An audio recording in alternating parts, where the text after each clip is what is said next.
തന്റെ സ്വന്തം മകനെ വീട്ടിൽ ഒളിപ്പിച്ച് തെറ്റിദ്ധരിപ്പിച്ച പിതാവ് പോലീസിന്റെ പിടിയിൽ.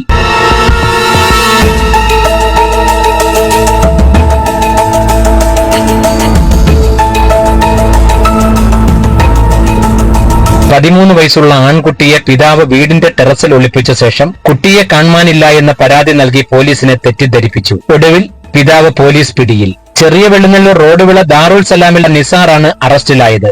ഭാര്യയുമായി പിണങ്ങിക്കഴിയുന്ന ഇയാൾ കഴിഞ്ഞ ദിവസം രാത്രി 10 മണിയോടെ കുട്ടിയെ കാണാനില്ല എന്ന് നാട്ടുകാരെയും ബന്ധുക്കളെയും അറിയിച്ചു. തുടർന്ന് നാട്ടുകാരും ബന്ധുക്കളും പല സ്ഥലങ്ങളിലും കുട്ടിക്കായി തിരച്ചിൽ നടത്തിയെങ്കിലും കണ്ടെത്താനായില്ല. തുടർന്ന് നിസാർ പുയ്യപ്പള്ളി പോലീസിൽ പരാതി നൽകി.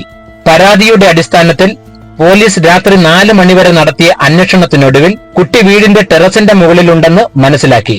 തുടർന്ന് കുട്ടിയുടെ അടുത്ത് കാര്യങ്ങൾ തിരക്കിയപ്പോഴാണ് അറിയുന്നത് കുട്ടിയെ പിതാവ് ഒളിപ്പിച്ചതാണെന്ന്. ഭാര്യയുമായി പിണങ്ങിക്കഴിയുന്ന ഇയാൾ കുട്ടിയെ കാണാനില്ല എന്ന് തെറ്റിദ്ധരിപ്പിച്ച് ഭാര്യയുമായി സൗഹൃദത്തിലാകുവാൻ വേണ്ടിയായിരുന്നു ഇങ്ങനെയൊരു നാടകം നടത്തിയത്.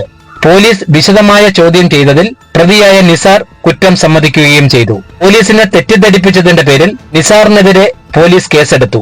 ഇന്നലെ രാത്രി ഒരു 8 മണിയോടെ റോഡുവിള സ്വദേശിയായ നിസാർ പോലീസ് സ്റ്റേഷനിൽ ഹാജരായി ടിയാന്റെ മകൻ 13 വയസ്സുള്ള കുട്ടിയെ ഭാര്യയുടെ വീട്ടിൽ നിന്നും കാണാനില്ല എന്നൊരു പരാതി പറയുകയും അതിന്റെ അടിസ്ഥാനത്തിൽ നമ്മൾ അന്വേഷണം നടത്തിയതിൽ കുട്ടി ടിയാന്റെ കുടുംബ വീട്ടിൽ തന്നെ റോഡുവിളയുള്ള പാലാങ്കോണം എന്നുള്ള സ്ഥലത്ത് കുടുംബ വീട്ടിൽ നിന്ന് കുട്ടിയെ കണ്ടെത്തിയിട്ടുള്ളതും സ്റ്റേഷനിലെത്തി കൂടുതൽ കാര്യങ്ങൾ ചോദിച്ചതിൽ നിന്നും നിസാറും ഭാര്യയുമായിട്ട് ചില പ്രശ്നങ്ങൾ കാരണം ഇവര് അകന്നു താമസിക്കുകയാണെന്നും ഭാര്യയോടുള്ള വിരോധം നിമിത്തം നിസാറിന്റെ വീട്ടിലേക്ക് എത്തിയ കുട്ടിയെ അവിടെ ഒളിപ്പിച്ചു നിർത്തിയ ശേഷം സ്റ്റേഷനിൽ ഹാജരായി നിസാർ കളവായി മൊഴി നൽകിയിട്ടുള്ളതാണെന്നും പോലീസിനെ ഡ്യൂട്ടി വഴിതെറ്റിക്കുകയും ജനങ്ങൾക്കിടയിൽ പരിഭ്രാന്തി പരത്തുകയും ചെയ്തതിന് ഇന്നലെ തന്നെ ടിയാന്റെ പേരിൽ കേരള പോലീസ് ആക്ട് 118B പ്രകാരം കേസ് രജിസ്റ്റർ ചെയ്തിട്ടുള്ളൂ. പുയ്യപ്പള്ളി CI ബിജു STയുടെ നിർദ്ദേശപ്രകാരം SIമാരായ രജനീഷ്, അനീസ്, ബിനു ജോർജ്, CPOമാരായ വിമൽ, അൻവർ എന്നിവരാണ് അന്വേഷണ സംഘത്തിൽ ഉണ്ടായിരുന്നത്.